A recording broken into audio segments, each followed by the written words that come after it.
Hello guys, आज की video में हम 2x2 और 3x3 स्क्वायर मैट्रिक्स का एडजॉइंट मैट्रिक्स निकालने की सबसे आसान ट्रिक देखने वाले हैं। और इस ट्रिक को आप आजमा के MST CET JEE NDA और अपने स्टेट बोर्ड के भी क्वेश्चन बहुत आसानी से सॉल्व कर सकते हैं। चलो तो फिर ट्रिक को समझते हैं। पहले हम 2x2 स्क्वायर मैट्रिक्स का एडजॉइंट निकालने के बारे में जानेंगे। तो यहां पर देखो, हमें दिया होगा कि A B C D 2x2, हमें यहां पर A B C D यह 2x2 स्क्वायर मैट्रिक्स दिया है और इसका हमें एडजॉइंट निकालना है। इसको हम नाम देते हैं A मैट्रिक्स और इसका हमें एडजॉइंट निकालना है, एडजॉइंट ऑफ A। तो क्या होगा, अब देखो सिर्फ हमें यहां पर इसका एडजॉइंट निकालने के लिए इसको इंटरचेंज करना है, यानी इस A की जगह पर D को लिखना है और इस D की जगह पर A को लिखना है। यानी यहां पर देखो A D, यानी हमने यहां पर क्या किया, इनका स्थान आपस में इंटरचेंज किया। और उसके बाद हमें सिर्फ इस और उसके बाद हमें B और C के साइन को बदलना है, यानी सिर्फ उनके साइन को बदलना है, उनका स्थान बदलना नहीं है। यहां पर देखो -B और -C, यानी आपका एडजॉइंट ऑफ A, यानी आपका A B C D इस मैट्रिक्स का एडजॉइंट मैट्रिक्स क्या आ जाएगा, A -B -C D। जैसे हम एक एग्जांपल ले कि 3 2 -1 4, इसका हमें एडजॉइंट निकालना है।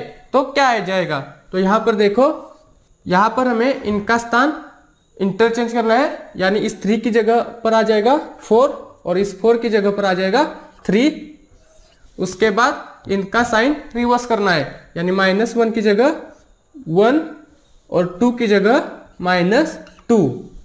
और एक एग्जांपल लेते हैं, जैसे 1 5 26 और 12, इसका एडजॉइंट क्या होगा, इसका एडजॉइंट होगा, यहां पर देखो इनको इंटरचेंज करेंगे, यानी यहां पर आ जाएगा 12 और यहां 1, और यहां पर देखो इनका सिर्फ हमें साइन चेंज करना है, यानी 26 की जगह हो जाएगा -26 और 5 की जगह हो जाएगा -5, यानी 1 5 26 12, इसका एडजॉइंट क्या आ जाएगा, 12 -5 -26 1।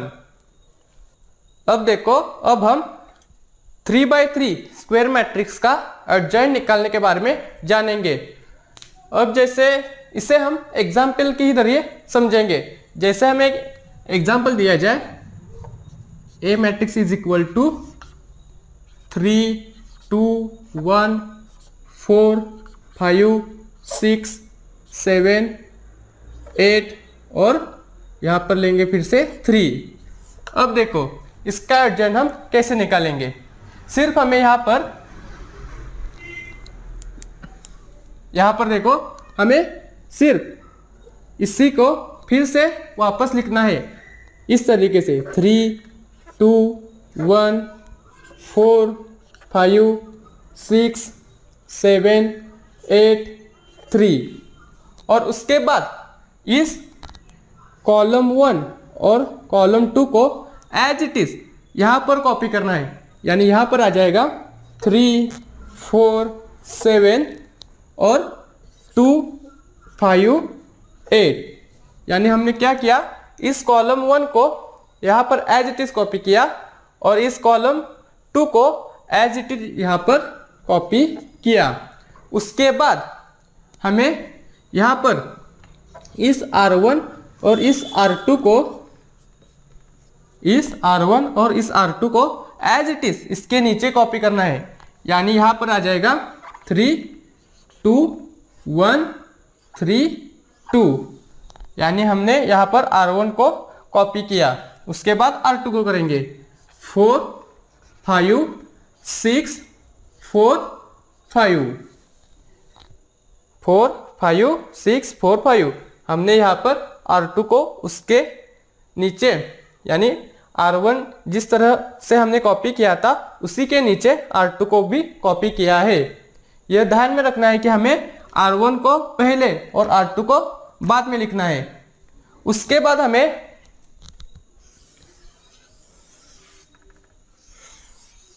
इस तरीके से डायग्राम बनानी है और उन डायग्राम में आने वाले नंबर को छोड़ देना है, यानी रो 1 और कॉलम 1 को छोड़ देना है। मैं फिर से कह रहा हूं, रो 1 और कॉलम 1 को छोड़ देना है। और उसके बाद यह डिटर्मिनेंट बनेंगे 1, यह 2, यह 3, यह हमें सॉल्व करने हैं। यही आपका एडजॉइन होगा और वो देखो किस प्रकार से सॉल्व करने हैं। यहां पर देखो हमारा एडजॉइंट ऑफ ए क्या आ जाएगा, यहां से adjoint of A is equal to, यहां पर देखो हमने डिटर्मिनेंट इस प्रकार से सॉल्व करना है, हमें डिटर्मिनेंट इस प्रकार से सॉल्व करना है और आंसर यहां पर इस प्रकार से लिखना है। डिटर्मिनेंट इस प्रकार से सॉल्व करेंगे और उसका आंसर इस प्रकार से लिखेंगे।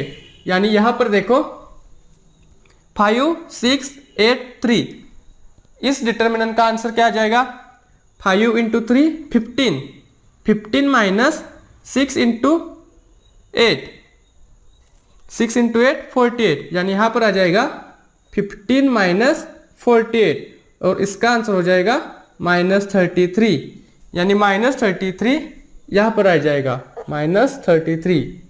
उसके बाद हमने पहले इस डिटर्मिनेंट को सॉल्व किया,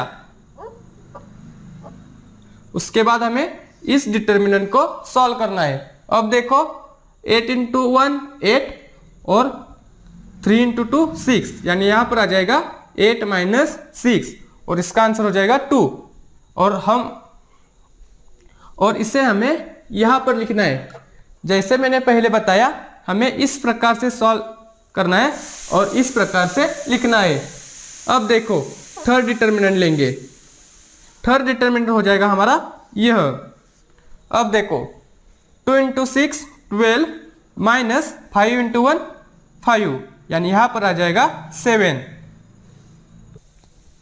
इस 7 को हमें यहां पर लिखना है। सिमिलरली पिछले तरीके से, जैसे फिर से बता रहा हूं, इस प्रकार से सॉल्व करना है और इस प्रकार से लिखना है। अब देखो उसके बाद अब हम नेक्स्ट डिटर्मिनेंट लेंगे और वो होगा यह। अब देखो 6 इंटू 7 42 माइनस 4 इंटू 3 12, इसका आंसर हो जाएगा 30। इस 30 को हमें इसके नीचे लिखना है। उसके बाद डिटर्मिनेंट हो जाएगा यह 3 इंटू 3 9, 9 माइनस 7, या 1 इंटू 7 7 हो जाएगा, इसलिए 9 माइनस 7 यहां पर हो जाएगा 2। सिमिलरली पिछली बार जैसे किया उसी तरीके से यहां पर भी करना है, यानी ऐसे सॉल्व करना है और इस प्रकार से लिखना है।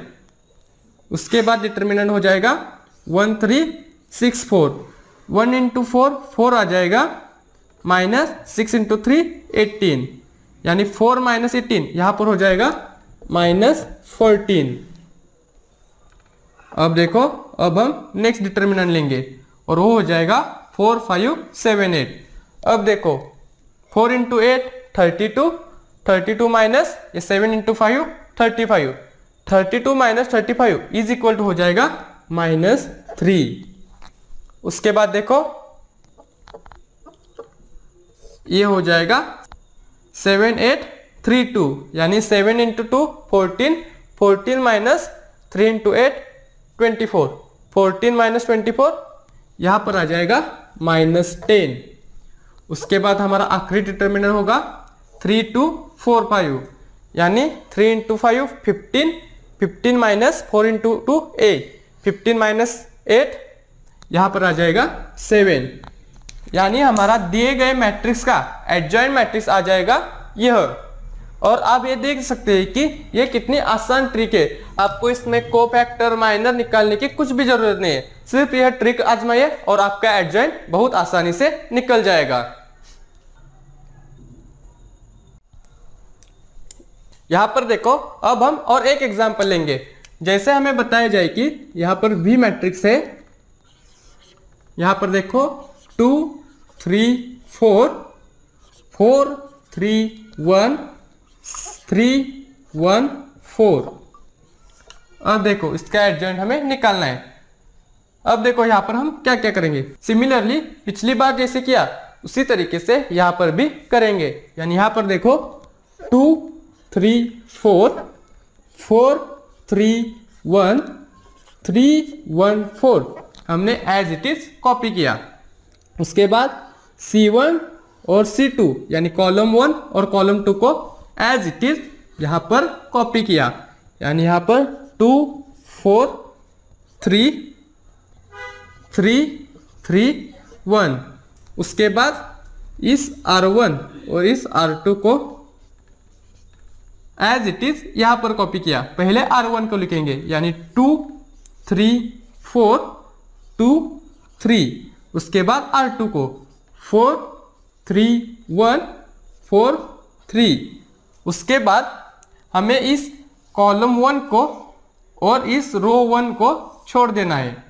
इस कॉलम 1 और इस रो 1 को छोड़ देना है और इस तरीके से सॉल्व करेंगे और इस तरीके से लिखते जाएंगे। यानी यहां पर हमारा एडजॉइंट ऑफ V आ जाएगा। Adjoint of V is equal to, पहला डिटर्मिनेंट हो जाएगा हमारा 3 1 1 4 यानी 3 इंटू 4 12 आ जाएगा और 12 माइनस 1 यहाँ पर आ जाएगा 11। उसके बाद यह 1 4 3 4 1 इंटू 4 4 माइनस 3 इंटू 4 12 यानी 4 माइनस 12 यहाँ पर आ जाएगा -8। यहाँ पर देखो यह हमारा सेकंड डिटर्मिनेंट था 1 4 3 4। यहाँ पर 4 माइनस 12 आ जाएगा। उसके बाद हमारा थर्ड डिटर्मिनेंट हो जाएगा यह 3 4 3 1 3 इंटू 1 3 माइनस 3 इंटू 4 12 यानी 3 माइनस 12 यहाँ से आ जाएगा -9। उसके बाद देखो हमारा अगला डिटर्मिनेंट हो जाएगा 1 4 4 3 यानी 1 इंटू 3 3 माइनस 4 इंटू 4 16 3 माइनस 16 यहाँ पर आ जाएगा -13।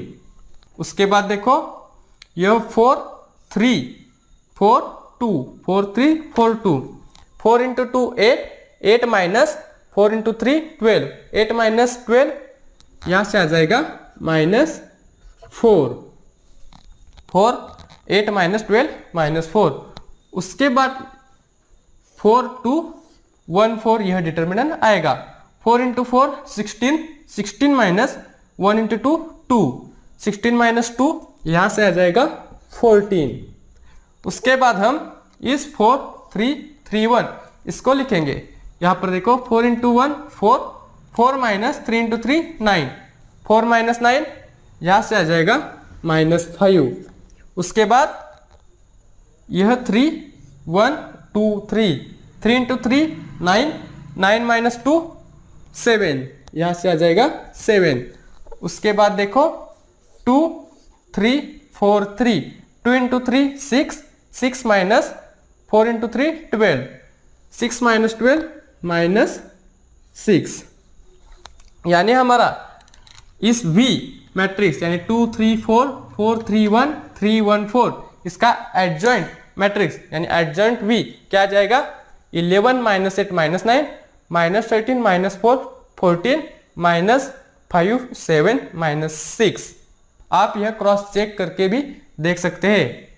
आई होप यह वीडियो आपको समझ में आ चुकी होगी। Thank you.